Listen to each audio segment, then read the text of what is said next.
a Diego y vamos a ver cómo tratamos este tema. Diego, como siempre, un gusto hablar con vos. Gracias por estar en el Interactivo. ¿Cómo estamos? ¿Qué tal, Alejandro? ¿Qué tal, Fernando? Un placer poder volver a hablar con ustedes y con la audiencia del Interactivo.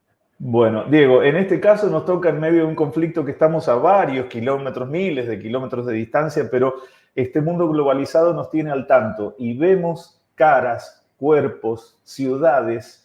¿Y cómo es tratar de hacerle frente a semejante situación? ¿Cómo se puede ayudar de parte de un profesional o no a pasar semejante trauma de una situación bélica, Diego?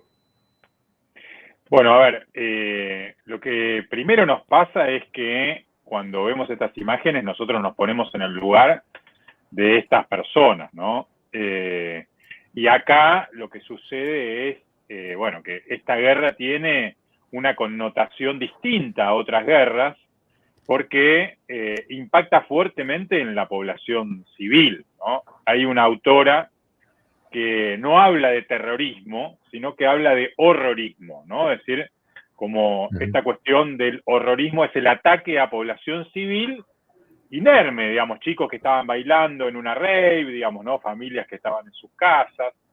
Entonces, bueno, poder ponerse en el lugar del otro, para nosotros que no atravesamos una guerra, es muy complejo. Y entonces lo que nos pasa es que quedamos paralizados frente a estas imágenes, frente a estas situaciones.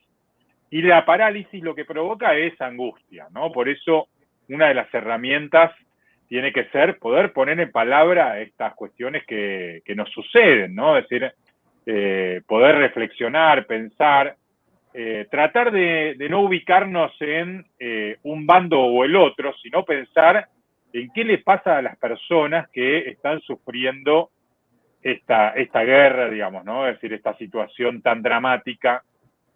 En el día de ayer hubo compatriotas que regresaron, ¿no?, de Israel y las imágenes eran dolorosas por un lado, ¿no?, de dolor de tener que dejar un lugar que elegiste para un viaje de estudio, para vivir, y también de alegría de estar sano, ¿no? Entonces eso también se traduce muchas veces en lo que puede pasar, ¿no?, como cierto estado de bipolar, para decirlo de alguna manera, ¿no? Es decir, momentos de mucha angustia y momentos de hiperactividad. Claro, claro, claro. La verdad que sí. Estás describiendo muy bien el cuadro actual, Diego. Comparto plenamente esta cuestión de la bipolaridad que se está viviendo en ese sentido. Te quiero preguntar cuáles son las principales estrategias que utilizan ustedes, los psicólogos, digo, para ayudar, para asistir a las personas psicológicamente que se han visto involucradas en conflictos bélicos. Bueno, a ver, un conflicto bélico es un hecho disruptivo. ¿En qué sentido? En que viene a romper el orden de las cosas que vos vivías, ¿no? Entonces, digo, las personas, por ejemplo, que estaban viviendo en esos kibutzim, ¿no? Es decir, tuvieron que irse de ese lugar, abandonar sus casas, dejar su lugar. Lo mismo la población civil que vive en Gaza, digamos, ¿no? Es decir, acá no se trata de una lógica de fútbol, a ver de qué bando estamos, sino pensar más bien en la población civil. Obviamente condenamos al Hamas, que, digamos, es una agrupación terrorista. Pero volviendo a tu pregunta, ¿no? Es decir, los psicólogos trabajamos con la palabra, ¿no? Con poder poner en palabras esto. Muchas veces lo que sucede en determinados medios no ayuda porque, digamos, se muestran solamente imágenes y no hay palabra detrás de eso, ¿no? Y entonces una de las herramientas de afrontamiento es encontrar normalidad frente a estos hechos, como te decía, que rompen tu día a día cotidiano, tener que abandonar tus casas, tener amigos desaparecidos, familiares desaparecidos, ¿no? Es decir, esta figura del desaparecido, que nosotros la conocemos muy bien, tiene que ver con algo que es imposible de ponerle entidad, porque vos no sabés si esa persona está viva, está muerta. Ahí estaba viendo, ¿no?, el testimonio de un hombre que se llama Itzik Horn, que es argentino, vivió muchos años acá en la Argentina y tiene a los 2 hijos desaparecidos, digamos, ¿no? Entonces, ahí, digamos, no hay palabras para nombrar eso, es decir, no hay palabras para nombrar la muerte de un hijo, menos el hecho de tener un hijo desaparecido, bueno, como lamentablemente nosotros como país lo vivimos. Y como vos decías antes, Alejandro, esto de la globalización de la guerra, también hace que nosotros tengamos en la memoria los dos atentados que sufrió la Argentina, el de la Embajada de Israel y el de la AMIA, que tiene que ver también con esto y nos da miedo, preocupación, angustia, insomnio, ¿no? Y en el peor de los casos lo que se conoce como el estrés postraumático. Claro. Diego, de la misma forma que por ahí, que esto lo hemos experimentado muchas personas, en un concierto, por ejemplo, todos gritamos y aplaudimos y se forma una energía general, eso es innegable. Cuando este conflicto les ataca a muchas personas, todos están viviendo lo mismo, ¿también se potencia lo negativo? Claro, a ver, una cosa es lo que pasa en Israel, que están acostumbrados, más o menos, porque uno nunca se acostumbra a esto, ¿no? Pero, y no obstante eso, hay personas que están absolutamente deprimidas, otras, digamos, ¿no? Como te decía en esto, se ubican como voluntarios para ir a esta guerra, es decir, aparece esta cuestión bipolar de Estado. Pero nosotros, digamos, ¿no? Es decir, que somos una sociedad que no está acostumbrada a la guerra, quedamos como espectadores de esto, y ahí, digamos, ¿no? Es decir, bueno, o lo que uno trata de hacer es tratar de entender, comprender, quedás atrapado por las imágenes, y hay algunas personas que no quieren saber nada de esto, y entonces, digamos, ¿no? Lo ocultan totalmente, como decimos habitualmente, lo ponen debajo de la alfombra, ¿no? Es decir, yo lo que creo que hay que hacer es estar informado, ¿no? Pero tampoco, ¿no? Esto de lo que se hablaba en la pandemia, ¿te acordás de la infodemia, ¿no? Es decir, el exceso de consumir el exceso de información, sobre todo en una época de la posverdad, ¿no? Es decir, que la verdad es que no sabemos de dónde viene cada información y hay que hacer una cura de esa información. Recién nos hablabas, Diego, de estrés postraumático como una instancia bastante compleja y complicada. ¿Podés describirnos de qué se trata esto? Sí, mira, persona lo atraviesa, lo tiene. El estrés postraumático es lo que sucede después de un hecho de guerra o de un accidente o de alguna situación que generó mucho estrés, ¿no? Y entonces, cuando vos no podés trabajar, elaborar esa situación de estrés, es algo que te acompaña toda la vida, ¿no? Y, digamos, produciendo los mismos síntomas aún muchos años después. Por eso lo que decimos es que, digamos, con estas situaciones de guerra o con un atentado, lo que queda es una herida psicológica que te acompaña mucho tiempo después. Ahí es donde intervienen los psicólogos para tratar de elaborar esta herida, ¿no? Y que no se provoque o que no te acompañe a lo largo del resto de tu vida, ¿no? Es decir, que te genera como estas ideas de flashback, de volver a la situación, ¿no? Viviéndola una y otra vez, ¿no? Como te decía antes, esta angustia,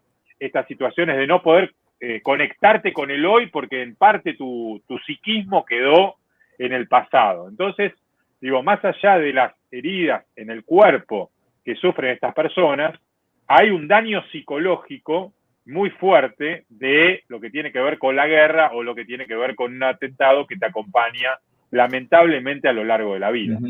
Diego, de la misma forma que por ahí uno puede heredar ciertas características de los padres, ¿no? Por ADN, por costumbre, etcétera. Este dolor es muy loco pensar que también se puede trasladar de generación en generación y de qué forma se traslada, ¿no? Por la experiencia de los padres que sin quererlo ponen sobre los hombros de sus hijos todo lo que les tocó vivir. Lo hemos visto con los sobrevivientes del Holocausto, o, perdón, he dicho una palabra que por ahí puede ser medio como baneada, pero los que han sido víctimas de situaciones así, de alguna forma lo van trasladando en generaciones. Eso también se da, Diego. Sí, a ver, a mí me parece que lo importante acá es la educación sobre esto, ¿no? Es decir, tuve la oportunidad de estar en los campos de concentración y después ves, ¿no? Es decir, que todavía hay algunos discursos negacionistas. Entonces, digo, me parece importante, ¿no? Es decir, poder acompañar a la población, informar, saber lo que viviste, de dónde venís, ¿no? Es decir, si vos atravesaste, ¿no? Alguna de estas situaciones, poder contarlo, ¿no? Para que tu familia te pueda acompañar y también para tener memoria de que estas cosas no vuelvan a ocurrir. Es decir, esta es una historia sí, que hay que contarla, porque lo único que nos hace seres humanos es esto de la palabra, ¿no? Es decir, la posibilidad de la palabra, que claro, es lo contrario a la violencia, ¿no? Lo contrario a la violencia, a una bala, a un atentado, a una incursión o al horror que viven los civiles. Por eso me parece que hay que apostar a la paz, a la palabra, al diálogo. Claro. ¿Aplica, Diego, en términos de resiliencia, Diego, el dicho lo que no te mata te hace más fuerte? Para estos casos. No, mira, a ver, en este caso lo que no te mata te permite sobrevivir, porque muchas veces lo que vemos es que las personas que atraviesan la guerra, ¿no? Sí. Como te decía antes, quedan dañadas psicológicamente, como se dice vulgarmente, son personas rotas y que ya no viven, sino que sobreviven. Por eso se habla de sobrevivientes del holocausto, ¿no? Es muy difícil Claro. que alguien pueda, digamos, tener una vida plena luego de esto, ¿no? Es decir, como te daba el caso de este hombre, Itzik Horn, que tiene a los 2 hijos desaparecidos, ¿no? Es decir, y que no se sabe en qué situación están, ¿no? Bueno, es muy difícil después tener una vida plena luego de eso, sino que sos un sobreviviente. Ale, no sé si tenés alguna consulta más para Diego. Bueno, no, el tema es a Qué nivel... fuerte el término. Lo último Claro, que decías, Diego, me dejó también pensando, claro, porque no volvés nunca más a tu estado anterior a ese conflicto. Quedás en la vida parado de otra forma. y a nivel... Claro, por eso te decía esto de quedan muchas personas rotas, ¿no? Es decir, es como, digamos, a ver, un jarrón que se rompe y que, digamos, después, por más que vos lo quieras unir, ¿no? Es decir, bueno, quedan esas cicatrices, esas heridas, que a diferencia de una herida en el cuerpo, son heridas psicológicas, ¿no? Y que una herida psicológica no tiene la misma... Mira, ahí te voy a contar un ejemplo de Freud, ¿no? Es decir, que Freud lo que veía, por ejemplo, cuando venían los sobrevivientes de la Primera Guerra, que aquellos que, por ejemplo, perdían una mano, un brazo, un ojo, etcétera, estaban en mejor condición psicológica que aquellos que no habían tenido ninguna herida en el cuerpo. ¿Por qué? Porque esa herida era una herida interior, una herida psicológica, ¿no? Es decir, y encima, además, se sentían culpables por no haber perdido la vida, por no haber sido heridos. Entonces, digo, dentro de estas personas que también están regresando de Israel, no te quepa la menor duda de que también hasta se podrían sentir culpables de estar a salvo, ¿no? Es decir, mientras hay muchos conocidos, amigos, familiares, ¿no? Que están allá, que se quedaron y que están en medio del conflicto. Una mezcla de sensaciones. Lo último, por lo menos de mi parte, ya para agradecerte muchísimo el tiempo que nos das, lo importante, exteriorizar. Mucho cuidado con aquellas personas que en estos casos se retraen, hablan menos, se aíslan, porque es ahí donde, como se dice siempre, la procesión va por dentro. Tener el esfuerzo y las ganas de poder contar y verbalizar lo que pasa.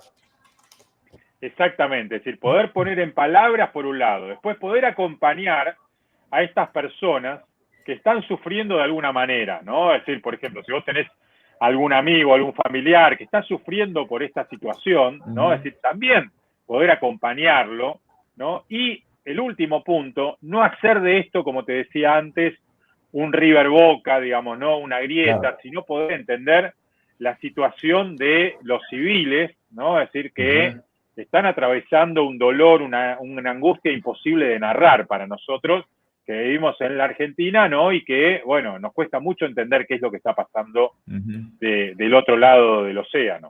Exacto. Así es. @Diego.Quindimil, entonces, para seguirlo en las redes sociales a Diego, psicólogo clínico, coach, amigo de la casa aquí, el Interactivo. Muchísimas gracias por tu tiempo, por tu presencia aquí, Diego. Un placer, como siempre, poder conversar con ustedes. Un abrazo grande. Muchísimas gracias. La palabra entonces de un especialista, psicólogo, un clínico, coach, un tema realmente muy complejo.